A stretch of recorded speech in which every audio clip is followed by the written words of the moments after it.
ಇನ್ನು ಕುಮಾರಸ್ವಾಮಿ ಮತ್ತು BSY CM ಆಗಿದ್ದ ಕಾಲದಲ್ಲಿ ಅಕ್ರಮ ಡಿನೋಟಿಫಿಕೇಶನ್ ಮಾಡಿ ಕುಮಾರಸ್ವಾಮಿ ತಮ್ಮ ಕುಟುಂಬಕ್ಕೆ 1 ಎಕರೆ 11 ಗುಂಟೆ ಜಮೀನು ಮಾಡಿಕೊಂಡಿದ್ದಾರೆ. ಸಚಿವರು ದಾಖಲೆ ಸಮೇತ ಆರೋಪ ಮಾಡಿದ್ರು. ಈ ಬಗ್ಗೆ ಪ್ರತಿಕ್ರಿಯೆ ನೀಡಿದಂತ ಎಚ್ಡಿಕೆ ನನಗೂ ಈ ಪ್ರಕರಣಕ್ಕೂ ಏನು ಸಂಬಂಧ ಅಂತ ಎಚ್ಡಿಕೆ ಪ್ರಶ್ನೆ ಮಾಡಿದ್ರು.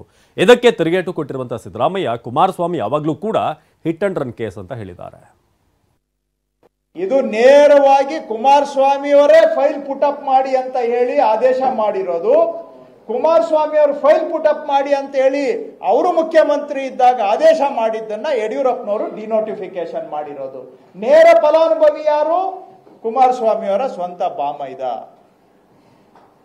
ಇದು ಸಾರ್ವಜನಿಕರ ಸ್ವತ್ತನ್ನ ಪೂರ್ವಾಲೋಚನೆ ಮಾಡಿ ತಂತ್ರಗಾರಿಕೆ ಮಾಡಿ ವ್ಯವಸ್ಥಿತವಾಗಿ ಲೂಟಿ ಮಾಡಿರುವ ಪ್ರಕರಣ ಹೌದಾ ಅಲ್ವಾ ಉತ್ತರ ಕೊಡಬೇಕು ಅಂತ ನಾವು ಅವರಲ್ಲಿ ಆಗ್ರಹ ಮಾಡ್ತೇವೆ.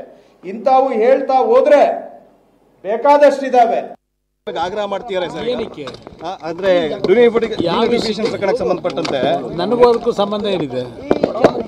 ಕನ್ನಡ ಓದಕ್ ಬರುತ್ತೋ ಇಂಗ್ಲಿಷ್ ಓದಕ್ ಬರುತ್ತೋ ಕೇಳಿ ಮುಂಚೆ. ನಿನ್ನೆ ಸಚಿವರೆಲ್ಲ ನಿಮ್ಗೆ ಪೇಪರ್ನ ಸರಿಯಾಗಿ ಕೂತ್ಕೊಂಡು ನೋಡಕ್ ಹೇಳಿ, ಅದರಲ್ಲಿ ಏನಿದೆ ಅಂತ ಹೇಳಿ. ಅವ್ರೇನು ಹುಚ್ಚರ ಅಂತ ಕೇಳ್ತೀನಿ ರಾಜೀನಾಮೆ ಕೇಳಕ್ಕೆ. ಅವ್ರು ರಾಜೀನಾಮೆ ಕೇಳಿದ್ರು ಅಂತೇಳಿ ರಾಜೀನಾಮೆ ಕೊಡೋಕ್ಕಾಯ್ತದ? ಏನಕ್ಕೆ ರಾಜೀನಾಮೆ ಕೊಡ್ಬೇಕು? ಏನು ತಪ್ಪು ಮಾಡಿದ್ದೀನಿ ಅಂತ ಓಲಿ ಡಾಕ್ಯುಮೆಂಟ್ ಏನಾದ್ರು ನೋಡಿದ್ದಾರೆ ಅವರು ಸರಿಯಾಗಿ? ಯಾವನ ಬರ್ಕೊಟ್ಟವನೇ ಅದನ್ನ ಬಂದು ತುತ್ತೂರಿ ಓದವ್ರೆ, ಅಷ್ಟೇ ತಾನೇ ಮಾಡಿರೋದು. ಏನಿದೆ ಅದರಲ್ಲಿ? ತನಿಖೆ ಮಾಡ್ಕೊಳ್ಳಿ. ಇವರು ಮೂಡಾಗರಣಕ್ಕೂ ನಮ್ದಕ್ಕೂ ಸಂಬಂಧವೇ ಇಲ್ಲ. 2015ರಿಂದ ಕೊಟ್ಕೊಂಡವ್ರಲ್ಲ ಇವರ ಇದೇ ಸರ್ಕಾರದಲ್ಲಿ 4 ವರ್ಷ ಏನು ಮಾಡ್ತಾ ಇದ್ರಂತ. ಅದರಲ್ಲಿ ನನ್ನ ಪಾತ್ರ ಏನಿದೆ? ಅದರಿಂದ ಅದಕ್ಕೆಲ್ಲ ಉತ್ತರ ಕೊಡೋ ಅಂತ ವಿಷಯ ಅಲ್ಲ ಅದು. ಅದಕ್ಕೆ ಯಾಕೆ ಉತ್ತರ ಕೊಡಲಿ? ಬನ್ನಿ. ಕುಮಾರಸ್ವಾಮಿ ಮತ್ತು ಯಡಿಯೂರಪ್ಪ ಅವರಿಬ್ಬರ ಕಾಲದಲ್ಲಿ ಆಗಿರ್ತಕ್ಕಂಥ, ಸೊ ಅದನ್ನು ನೋಡಬೇಕು, ಫೈಲ್ ತರಿಸಿ ನೋಡಬೇಕು. 1 ಎಕರೆ 11 ಗುಂಟೆ